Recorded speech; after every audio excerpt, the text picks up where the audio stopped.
သူ့ဇနီးကမျက်စိကွယ်ခြင်းအောင်ဆောင်နေတာလားဆိုတာကိုစမ်းသပ်ဖို့အတွက်လင်းယောက်ျားဖြစ်သူကမိန်းမကိုစက်ကူညက်အပ်တွေအပြည့်ရှိတဲ့အိတ်ခမ်းထဲကိုတမင်တကာခေါ်သွားခဲ့တယ်ပြီးတော့သူ့ရဲ့ရည်စားဖြစ်တဲ့အိမ်ဖော်မင်းကလေးကိုဇနီးတဲ့အပ်တွေအပြည့်နဲ့ကတင်ပေါ်တွန်းချဖို့လက်ဟန်ချေဟန်ပြလိုက်တယ်ဒါပေမဲ့သူ့ဇနီးရဲ့မျက်စိအလင်းပြန်ရနေပြီဆိုတာကိုသူမသိခဲ့ဘူးဇနီးတွေကသူတို့ရဲ့အကြံစီတစ်ခုလုံးကိုရိပ်မိနေခဲ့တယ်ဒါကြောင့်မို့လို့သူမကအိမ်ဖော်မလေးကိုအပ်တွေအပြည့်ရှိတဲ့ကတင်ပေါ်ကိုပြန်လဲကျသွားအောင်ညံစင်ပြတင်ကန်းစာကောင်းကောင်းပေးလိုက်တယ်ဒါကိုမြင်တော့လင်းယောက်ျားဖြစ်သူကသူ့ဇနီးအမှန်တရားကိုမသိသွားစေဖို့အတွက်ရည်စားဖြစ်သူကိုချုံမော့ဖို့ချက်ချင်းပြေးသွားခဲ့တယ်အရာအလုံးပုံမှန်တိုင်းဖြစ်နေစေဖို့ဇနီးတွေကိုအနားယူဖို့ပြောခဲ့ပြီးအိမ်ဖော်မလေးကိုစေယုံတို့တိတ်တဆိတ်ခေါ်သွားခဲ့တယ်ဒါပေမဲ့သူ့ဇနီးကအရာအလုံးကိုတိပိသားဖြစ်နေတာကိုတော့သူမသိခဲ့ဘူးဘာလို့လဲဆိုတော့သူမကဘဝတစ်ပြန်ရထားလို့ပါပဲအမှန်တော့သူမရဲ့အရင်ဘဝတုန်းကဖျားနေတဲ့ကလေးကိုစေယုံခေါ်သွားဖို့စူးစမ်းရင်းမျက်စိမမြင်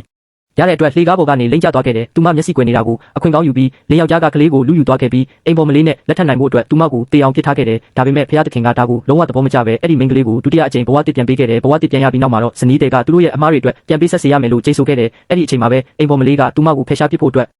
အစိပ်ပါတဲ့စုပ်ပြုတ်ကိုယူလာပေးခဲ့တယ်။ဒါပေမဲ့အဲ့ဒီစုပ်ပြုတ်ထဲမှာအစိပ်ပါနေတယ်ဆိုတာကိုမိန်းကလေးကကြိုတင်ရင်းမိနေတာကိုတော့သူမမသိခဲ့ဘူး။ဒါကြောင့်သူမကစုပ်ပြုတ်ခွက်ကိုပုတ်ချလိုက်ပြီးဇလန်အချင်းများအတွက်ဖော်လို့လုပ်ထားပါ